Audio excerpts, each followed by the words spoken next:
Jaya Radha Madhava Kunja Vihari.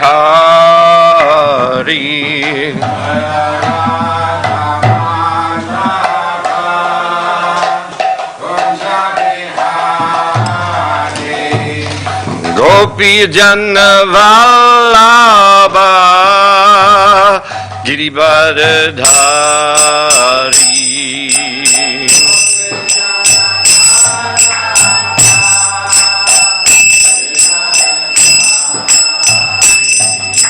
Gopi Jana Vallabha Girivardhari.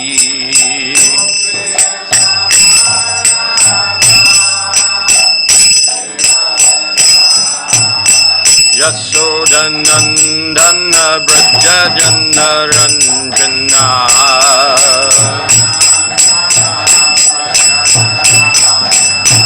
Yasodhanandana Brajajana Ranjana.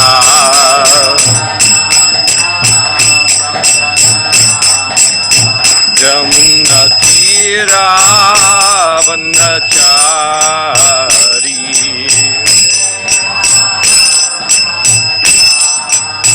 Jamuna Tira Vanachari.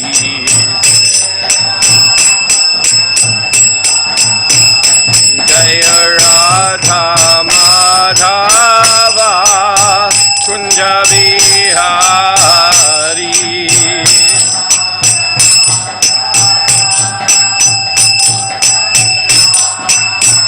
Jaya Radha Madhava Kunja Vihari.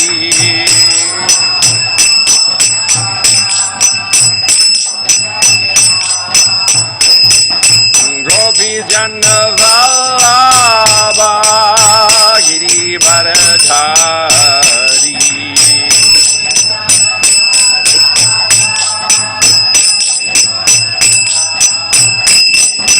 Gopi Jana Vallabha Girivardhari.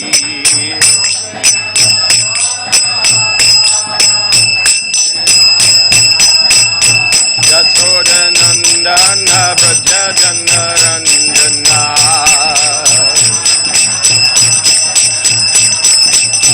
Yasodhanandana Brajajana Ranjana.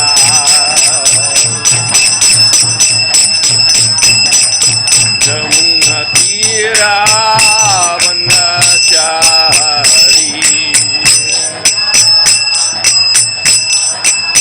Jamuna Tira Vanachari.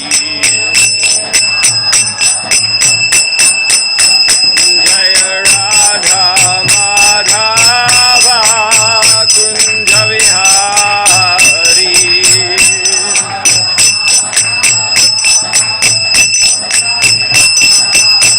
Jaya Radha Madhava Kunja Vihari.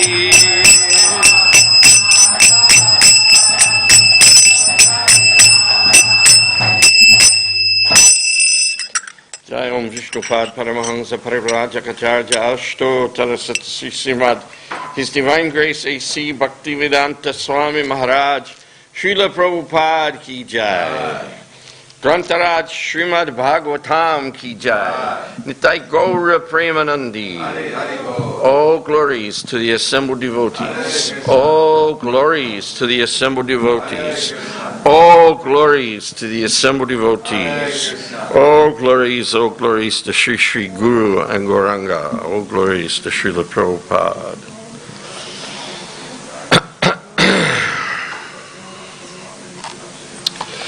Om Namo Bhagavate Vasudevaya.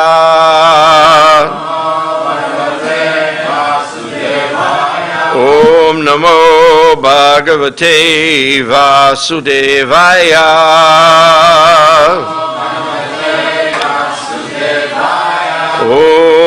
Namo Bhagavate Vasudevaya.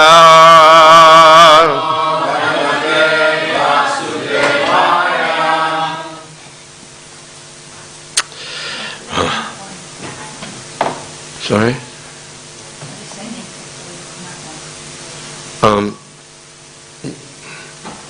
I was asked to give a class entitled The Holy Name, Our Greatest Treasure.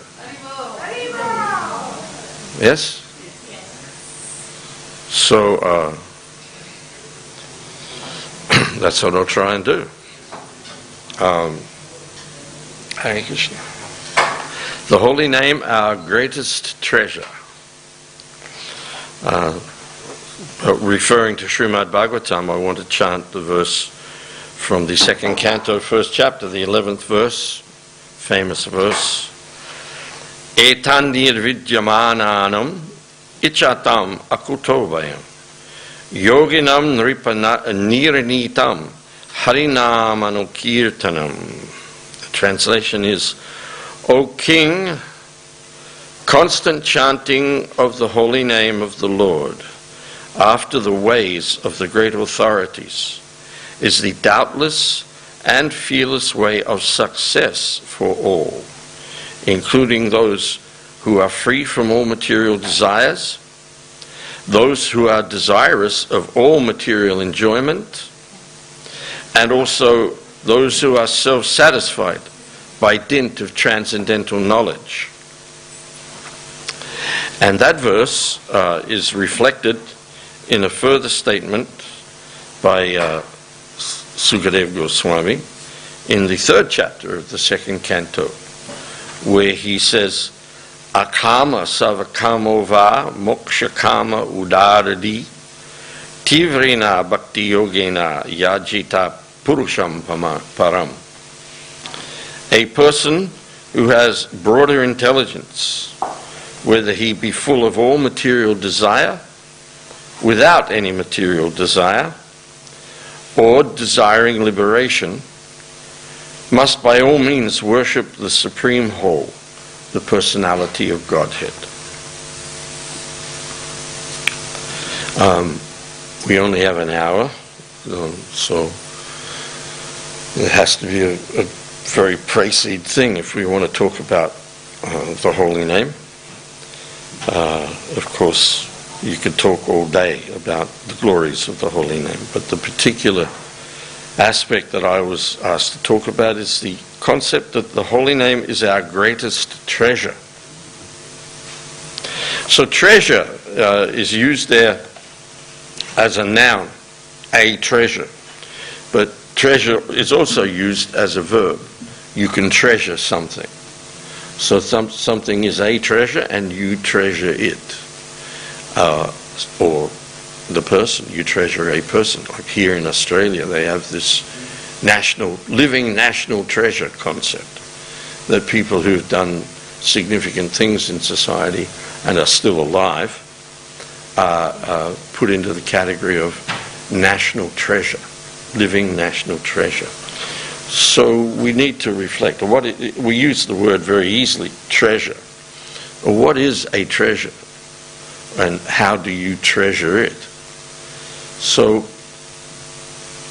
obviously a treasure is something that is valuable. It has some value. It has some significance. It is something, and to treasure it is to have a feeling of its value. It's a precious thing. It's a cherished thing. It's a much desired thing. These are all things that you'll find if you do a thesaurus search on the word treasure. These are things that are related to a treasure. So, in regard to the holy name, we need to understand both philosophically by instruction, but also personally by experience, why the holy name is a treasure. And actually to say the holy name our greatest treasure kind of misses the point, because actually the holy name is our only treasure. There's no need to treasure anything else. There's the famous story of the man who heard that he heard about a touchstone, how if you have a touchstone, whatever metal you touch with it will turn to gold. Touchstone. Such things exist. Very rare, very hard to find, very hard to come across, but they exist. And he heard that Sanatana Goswami had one. So he made his way to Vrindavan and he met Sanatana Goswami and he ingratiated himself to Sanatana Goswami. And then he asked about the touchstone. And he asked if Sanatana Goswami would give it to him. And Sanatana Goswami agreed, yes, you can have my touchstone. So then the man said, well, where is it? And he said, I keep it over there on the other side of that fence. So the man went there and he found that that was a rubbish dump. And he wasn't put off by that. He was very optimistic that if I get this touchstone, I'll have all the treasure that I want. I can create all the treasure that I want. So he rummaged through the rubbish until he found the touchstone. And then he left and he went away with it. But then he began to think about the situation that he'd found it in. If this is such a valuable thing, and Sanatana Goswami's basically, he's thrown it in the rubbish, then he must have something else that's more valuable to him than a touchstone. So he goes back to see Sanatana and he becomes a little submissive and questions Sanatana Goswami about this. And then Sanatana Goswami reveals to him the holy name and the glories of the holy name. So to actually say the holy name is our greatest treasure, well, you can see that in two ways. You could see it as, all right, we still treasure some things materially. And that's not surprising, as these verses explain, that the holy name, constant chanting of the holy name after the ways of the great authorities is the doubtless and fearless way of success for all, including those who are free of all material desires, those who are desirous of all material enjoyment. So, this is one reason to approach the holy name, to satisfy your material desires. As explained further in that verse from the 3rd chapter, that explains that whether you have all material desires, no material desires, or you're self-satisfied by dint of transcendental knowledge, engage in devotional service, engage in devotional activity. So, by all means, worship the Supreme Personality of Godhead. So, in one sense, it doesn't matter how you begin. That's actually an aphorism of life. It's not how you begin that matters. The fact is that you begin. And so, from whatever perspective we come from, it is recommended you chant the holy name of the Lord after the ways of the great authorities. And gradually, what happens is that this becomes the only thing in your life of value. Without that, nothing else matters. Bhaktivinoda says at the end of the Arunadita Kirtan that there is nothing to be had in the 14 worlds except the holy name. Doubtlessness and fearlessness and satisfaction of the self can only be achieved in this age of Kali by taking shelter of the holy name of the Lord. By taking shelter of the holy name of the Lord. And we see in our own lives, in the beginning, we have some, we take some of the holy name into our lives. And it's like, let me taste this, let me see what this is like. But gradually we've seen that the holy name himself has taken over our lives. Gradually, this is, or if not fully by now, we see it's happening. We see the attraction for the holy name of the Lord. If we are sincere, and well, we're here because we're sincere, there's no question of that. You can't stay in the process of chanting the holy name of the Lord unless you have a sincerity, unless you want to become a servant of the holy name of the Lord. But Lord Chaitanya, he tells us this very clearly right in the beginning of the Shikshastakam. First of all, he glorifies the chanting of the holy name in so many ways in the Sankirtan process, but then he explains how the holy name of the Lord has invested all of his potencies into his holy name. And the potency of mercy and compassion that overtakes our life by opening ourselves up to the holy name of the Lord is incomparable to any other, first of all, sense of relief from suffering that we acquire by entering into the chanting of the holy name of the Lord. And it starts in a small way. This is another very important thing about to understand how this treasure of the holy name starts its influence on our life in a very small way. With everybody, it starts. Like the other night, I was listening to Devamrita Swami talking about how he got introduced to chanting of the holy name, and he didn't do anything about it for some time. He was reading Prabhupada's books, but he wasn't chanting. And then he said he was still going out to nightclubs on Friday and Saturday night.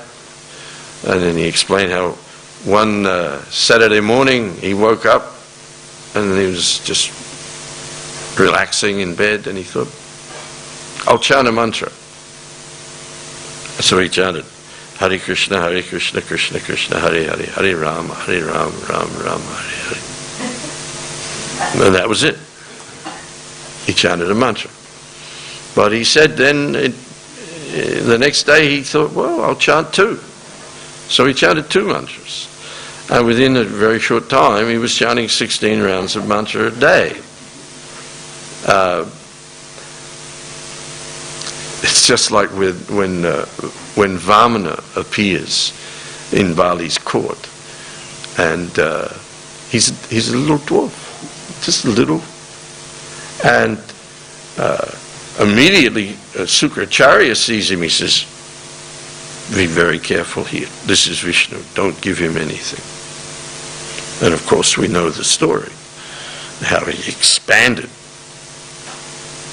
And this is the nature of the influence of the holy name of the Lord, and all of the potency and power of the holy name of the Lord enters our life in a very small way. But the fact of the matter is, coming back in contact with the chanting of the holy name is coming back in contact with reality. We are totally absorbed in an illusory conception of what is valuable in the material world. All of the values in regard to material objects and material concepts, material people, are all illusion, and they bring no satisfaction. And we're in a wasteland. We're in a wasteland as a result of that. Because the actual nature of every living entity is explained very beautifully in the verse Nitya Siddha Krishna Prema Satya Kabunoi Shravanadi Sudha Chitta Karaye Udoy. That actually Love for the Supreme Personality of Godhead, love for Krishna, is eternally established within the heart of the living entity. It's not something which has to be brought from somewhere else. It is there, now dormant within. So actually we have a treasure buried within us. That treasure is our love for Krishna. But we've been living so far away from ourselves for so long, that is long forgotten and deeply covered. The fact of the matter is that the holy name is invested, as Lord Chaitanya says, Nam Namakari Bahuda Nija Shava Shaktis. All of the potencies of the Lord are there within the holy name. And the holy name is non-different from Krishna. So we let the holy name into our lives in any way. We're letting Krishna back into our lives. In fact, as we say, the holy name is non-different from the Lord.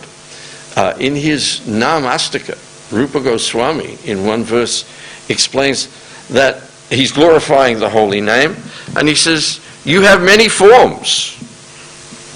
And he quotes Krishna as the son of Mother Yasoda, as the killer of the, what's the snake? What's his name again? No, the serpent that he killed. Aghasura. Aghasura, the killer of Aghasura, the son of Mother Yasoda, and then he says Krishna. He says he puts the holy name above the Lord. He says, my dear holy name, one of your forms is Krishna. So this is a real sense of treasuring the holy name of the Lord. And we need to understand this very, very carefully, because without coming in contact with the holy name of the Lord,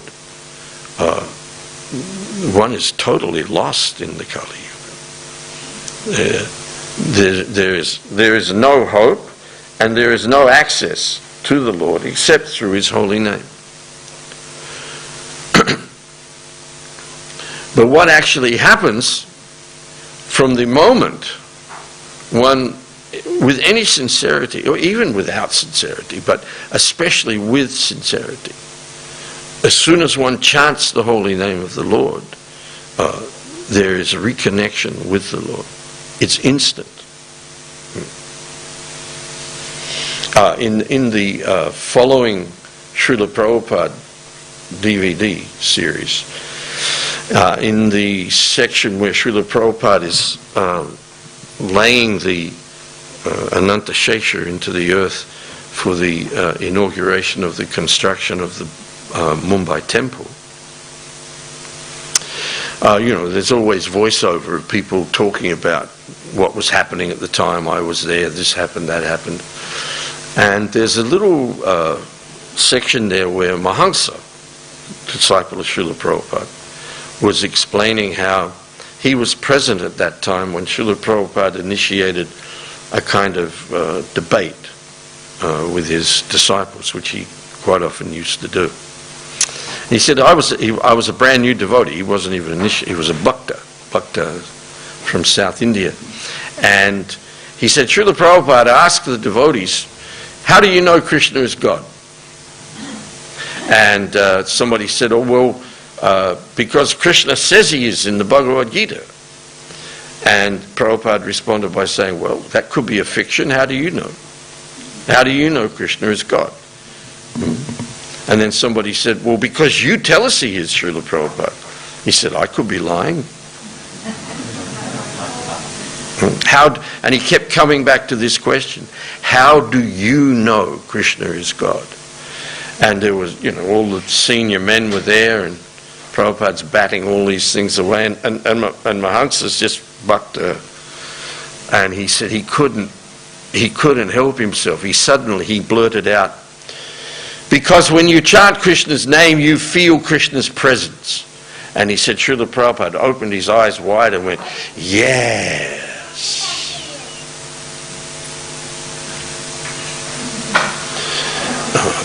And if we think of things being a treasure,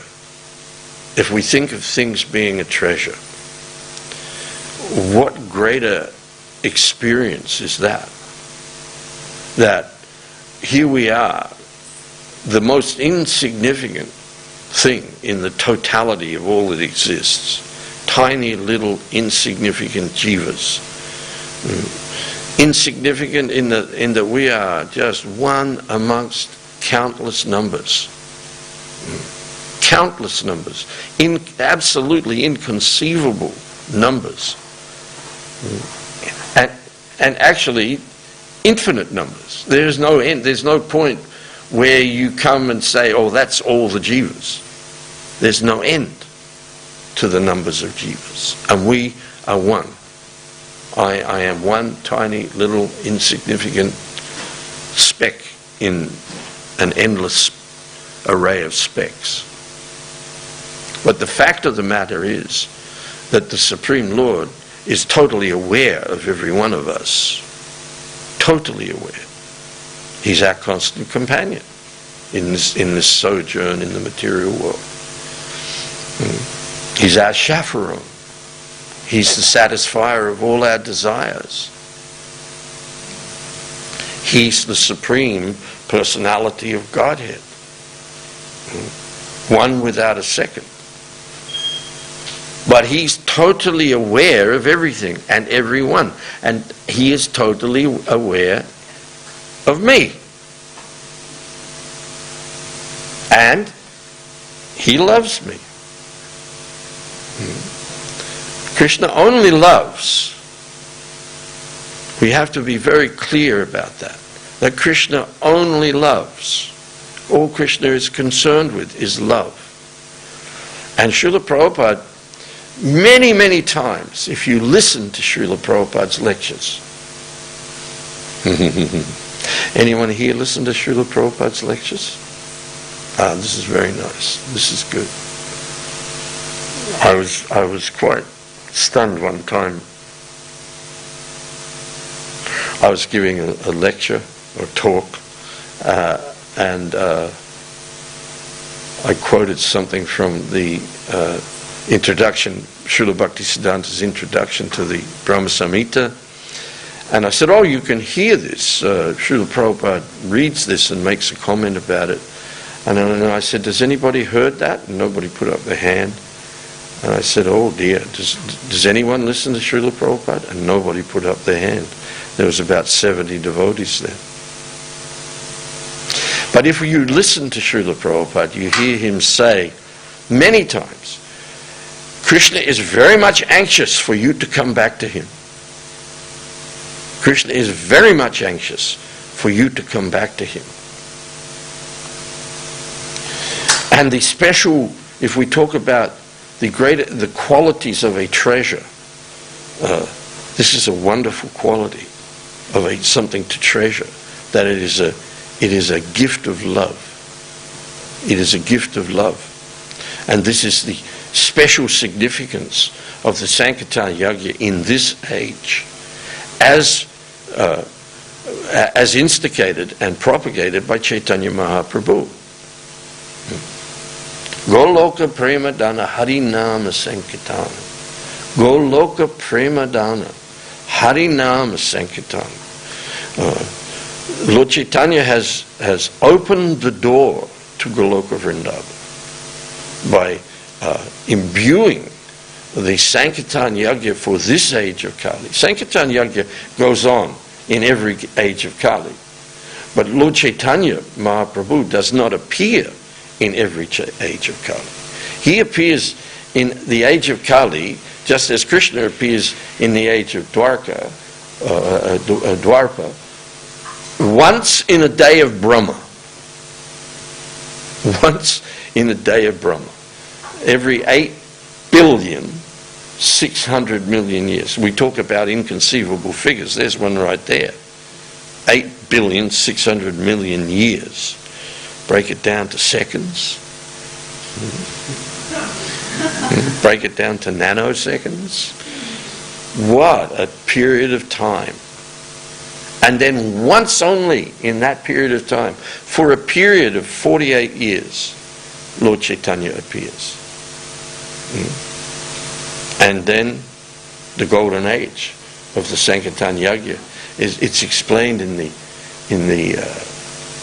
40th verse of the 3rd chapter of Adi Leela, that Lord Chaitanya Mahaprabhu has garlanded this planet with prema through the propagation of the holy name of the Lord, imbued with prema by the mercy of Chaitanya Mahaprabhu. Golokar prema dana harinam sankirtan. That prema dana means to give. It's given freely. This is a gift. The holy name has come to us as a gift in our lives. The only thing, Rupa Goswami explains, the only price you have to pay is you put a little faith in the holy name of the Lord. And you don't even have to have faith in the beginning. You just conduct an experiment. You chant Hare Krishna. Okay, I remember the first time I chanted or tried to chant the Maha Mantra. I'd been given a BTG magazine in exchange for a guitar that somebody had borrowed and lost. They said, I was expecting them to bring my guitar back, and they brought a BTG. I didn't realize at the time what a gift that was. I was first of all lamenting that I'd lost my expensive guitar. But I had this magazine, so I started looking through this magazine. And I used to work at night. I used to work at night. Well, I used to work day and night, actually. That's another story. But I would always be awake at 2 o'clock in the morning trying to get to sleep. My whole rhythms were out by the work I was doing. I was sleeping very strange times. So I was always tired. It was always difficult to get to sleep, and I was always tired. And I was sitting looking through this magazine at 2 o'clock in the morning, and then you come across in the BTG, there's the Maha Mantra, and it says, chant Hare Krishna, Krishna Krishna, Hare Hare, Hare Ram, Ram Ram, Hare Hare. And your life, sometimes it says, and your life will become sublime, or it says, and be happy. Well, I didn't have a sublime life, and I definitely wasn't happy, and I was definitely very strung out by not sleeping properly. So I thought, I'll try it. I'll chant. I didn't even finish. Hare Krishna, Krishna Krishna, and this feeling of just slumbering came over me, and I fell asleep, and I slept for hours. And I woke up, and I had the best sleep I'd had in years. I felt refreshed. I felt revitalized. I felt it just wonderful. I couldn't really remember since being a little boy having a sleep like that. Because it's like from the moment when you're little, they want you to stand up and walk around and talk, and then you turn 5 and they send you to school and you have to sit down and shut up, and then you're in competition and you're stressed out all the time, having to read books and study and get ahead and pass your exams. It's like John Lennon says in one song, they beat you and scare you for 20 odd years, and then they expect you to pick a career. But you can't really function, you're so full of fear. And here we have it, the doubtless and fearless way of success for all. So I was like 24 at the time, and I was stressed out by the last 20 years of my life. And then suddenly Krishna just came into my life in that seemingly silly little way. But he gave me something at that moment that I desperately needed. And I didn't make the full connection at that time. But in hindsight, you see these things very carefully, that in just a very small way, the Lord enters in an unassuming way, in a practically unobservable way. It's so simple that the Lord comes into your life. But he's coming into our lives again in this age of Kali by the mercy of Chaitanya Mahaprabhu to reawaken our love for Krishna. Nitya Siddha Krishna Prema. Nitya Siddha, eternally established. Nitya Siddha Krishna Prema Sajya Kabunu. It's there within the heart of every living entity. Shravanadi Sudha Chitta Kariyayato. That by the chanting of the holy name of the Lord, and by hearing, of course, you can't hear without chanting, you can't chant without hearing. So Shravanadi Sudha Chitta, great purification takes place very quickly. Very, very quickly. No. And that which is dormant within us is reawakened. Srila Prabhupada, one time in a lecture, was quoting Tesham Satata Yuktanam Bhajatam Priti Purvakam Dadami Buddhi Yogam Tam Yena Mam Upayanti Te. And he goes to Priti. He says, this Priti means love. And then he says, you cannot even perform the chanting of the holy name of the Lord within the regulations of Vaidhi Bhakti unless your love for the Lord has been reawakened.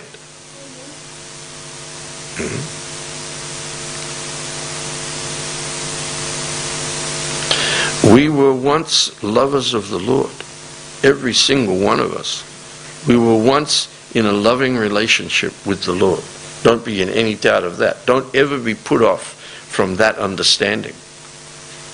One of the big controversies that arose several years ago, philosophical controversies, was that the conditioned souls in the material world have been eternally so and have never had any relationship with Krishna.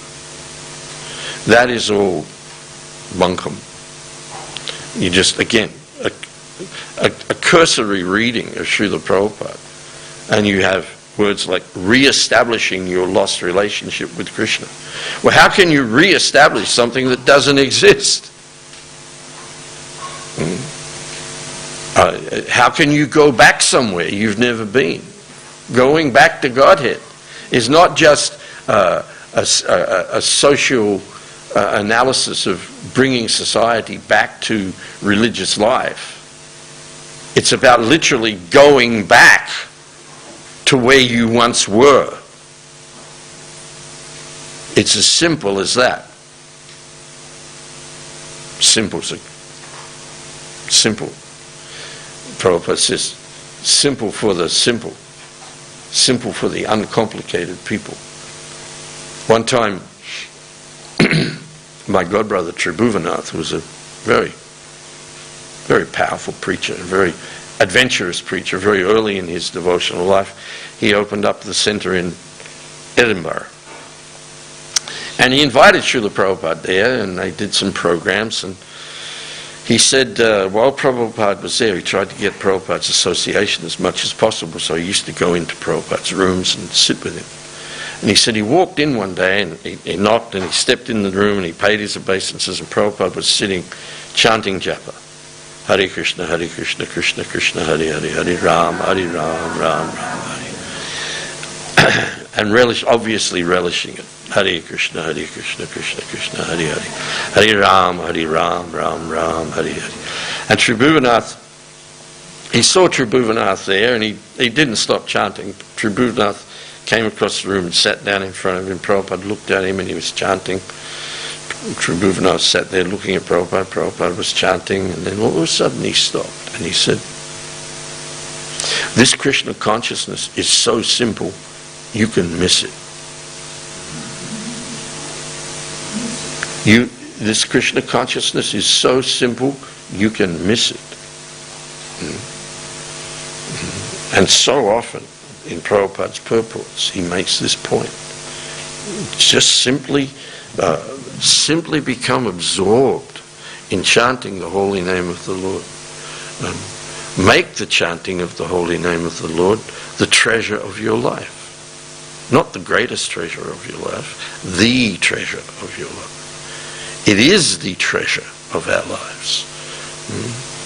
But because we are so deeply conditioned by the ignorance that we've been absorbed in since time immemorial, as Lord Chaitanya says, I am so unfortunate, I have no attraction for them. But that doesn't matter either. Srila Bhaktivinoda has a thing called chant anyway. Chant anyway. I wonder if I've got it here.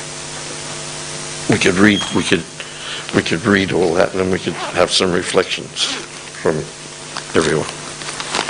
He says, chant. Your mind is, while you're chanting, your mind is going all over the universe. Yes? Chant anyway.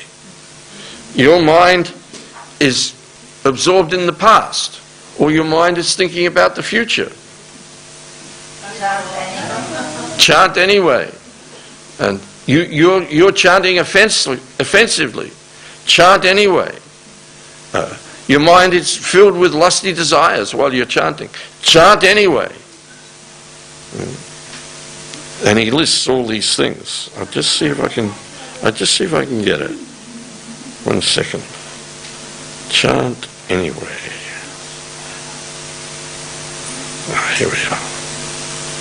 Chant, chant, chant. Hare Krishna, Krishna, Krishna. Hare Hare, Hare Ram, Ram Ram, Hare. Chant anyway.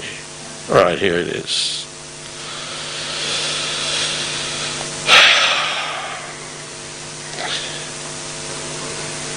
Your mind is wandering all over the universe when you chant. Chant anyway. Your mind is wandering to the past and future when you chant. Chant anyway. You are not able to concentrate on Krishna's names while you chant. Chant anyway. You have no taste for chanting. Chant anyway. You have lusty desires. Chant anyway. You are making offenses in chanting. Chant anyway. You are not praying to Krishna to help you chant better. Chant anyway. You often chant late at night. Chant anyway. So why? Why should you chant despite all the above obstacles? This is why. There is no vow like chanting the holy name. No knowledge superior to it. No meditation which comes anywhere near it. And it gives the highest results. No penance is equal to it. And nothing is as potent or as powerful as the holy name. Chanting is the greatest act of piety and the supreme refuge. Even the words of the Vedas do not possess sufficient power to describe its magnitude.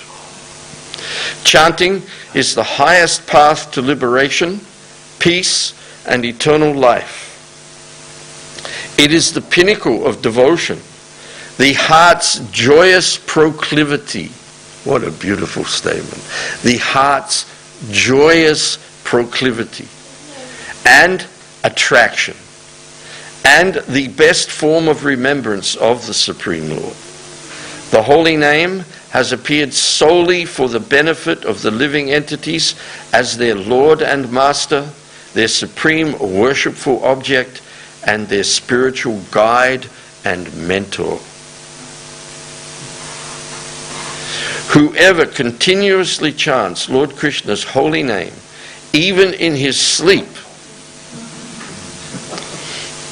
can easily realize that the name is a direct manifestation of Krishna himself, in spite of the influence of Kali Yuga.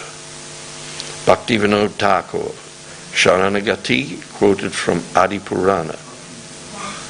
So there it is. There it is.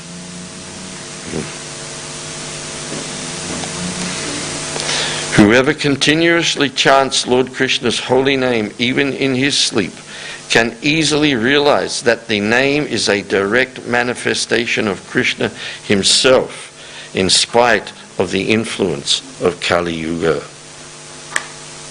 That's a fact. That's a fact. So I'll open it up here now.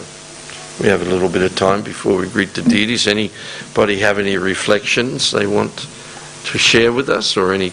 I see you have a question. Yes, I have a question. Just regarding, you emphasize the fact of Krishna's anxiety on the result of the fallen conditioned soul. So is there any possibility of alleviation of Krishna's anxiety by the fallen conditioned soul? Or is that exclusively under the domain of the interceders? Well, this is very interesting. Very interesting question.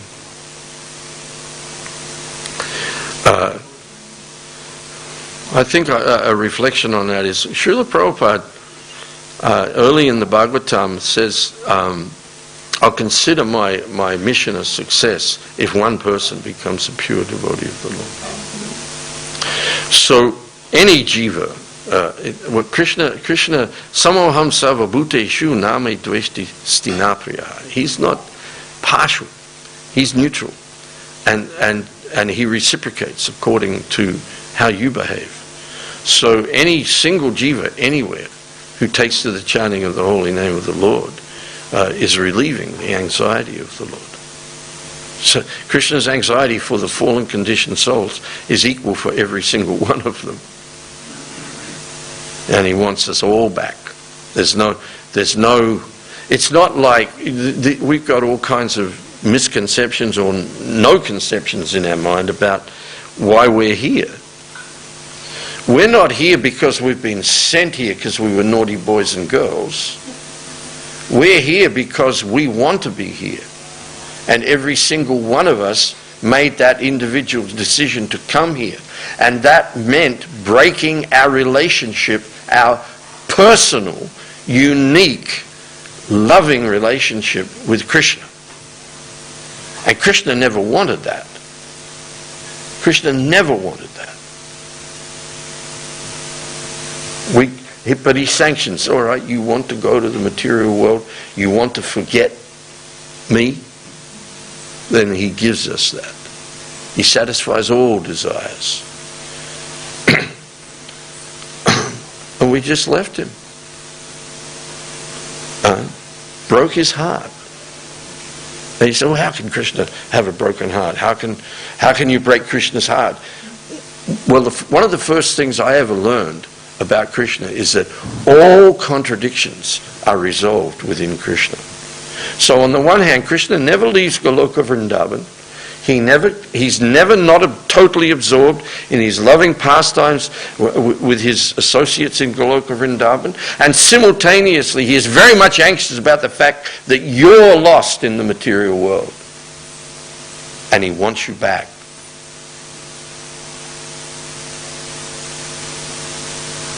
And that applies to every conditioned living entity. There's a beautiful description in the 11th chapter of the first canto, Krishna's return to Dwarka after the battle of Kurukshetra. And there's one verse there which says that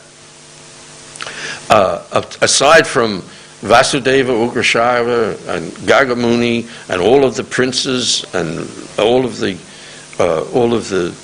queens in Vrindavan, Everybody within Queens of Dwarka, or everyone in Dwarka was coming to meet him. And it describes how Krishna was reciprocating with everybody by embracing, by offering his obeisances, by embracing, by shaking hands with some people, by glancing at others, by saying sweet words to others. And he was reciprocating with every single person that came to him. And it says, including the prostitutes and the chandalas that eat dogs. And there's a very short purport there. I think it's verse 20 or 22 of the 11th chapter of the first canto. And Prabhupada explains there how Krishna doesn't see the external covering. He knows who you are by his relation with you. And then he ends the purport by saying, no one is excluded or prohibited from the kingdom of God. But it remains with the living entity to accept that or not. So we need to overcome a resistance within ourselves, like me. Krishna's aware of me. Krishna loves me. This beautiful Krishna, this wonderful person, loves me, and I love him. Now it says here, chanting the holy name of the Lord after the ways of the great authorities is the doubtless and fearless way of success for all.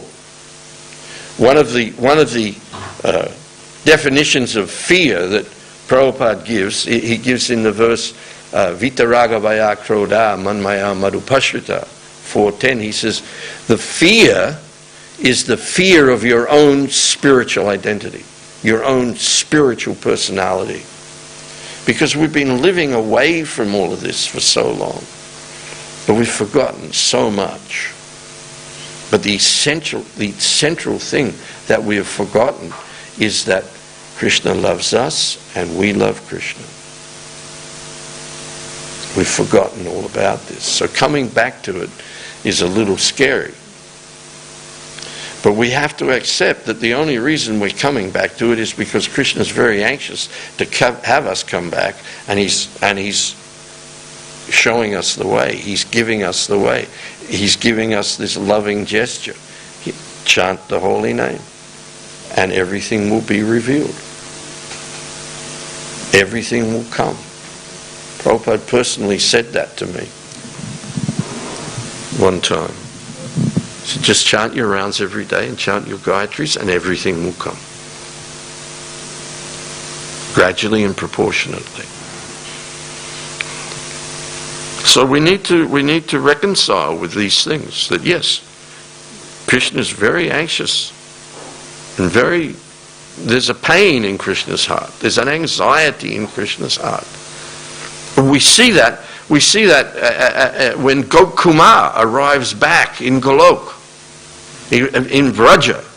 He arrives in Braja just near sunset, and he's moving around in the village, and he's seeing everybody's making preparations for Krishna's return. And then all of a sudden they hear the conch shells and the bullhorns being blown, and somebody says, oh, Krishna's coming, and everybody runs out of the village to greet him. And first of all, they just see a big cloud of dust that's come up with the cows and the boys coming back. And everybody's running, and Gope's there with them. And then from within that dust cloud, Krishna's form begins to appear to everybody, and people are in ecstasy. But from there, Krishna sees Gopkumar. All the inhabitants of Braja are there, but Krishna sees Gopkumar and runs towards him and embraces him. And there's that fabulous picture of B.J. Sharma's where Krishna's embracing him, and then Krishna and Gopkumar, they both faint, and everybody's bewildered. Who is this that Krishna's run to embrace, and why have they fainted? And then Krishna comes back to external consciousness, and he's introducing. I can't remember his name. What is Gop's name in Braja? Swarup? He says, my friend has come back. My friend has come back. And then he turns to him and he says, you don't know how many times I've looked down that path and wondered when you will come. Anybody heard of the concept of everyman? There were morality plays in the Middle Ages in Europe, and there was a character called Everyman, and he would go on an odyssey of redemption. So everyman, he represented everyman. So in that story of Sanatana Goswami's, Gop Kumar is everyman. Gop Kumar is his path back to Godhead, his journey back to Godhead, and his reunion with Krishna. That's his particular journey. But the point is, the ultimate purpose, the ultimate goal is to be reunited with Krishna. And Krishna's wondering when you will come. He's looking down that path and he's wondering, when will each one of us come?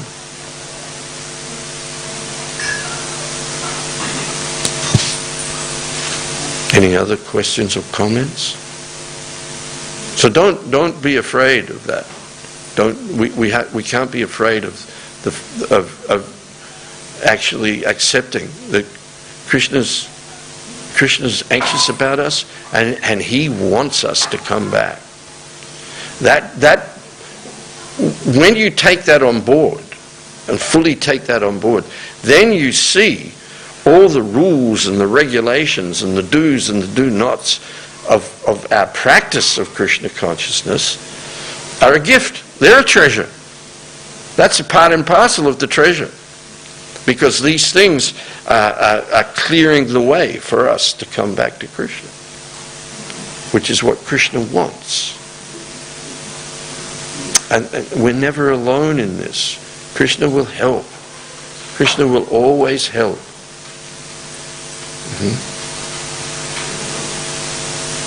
So take it. All right, we'll end there. Srila Prabhupada ki jai. Harinam Sankirtan ki jai. Nitai Gaura Premanandi. His Grace Bhagavat Ashraya Prabhu ki jai.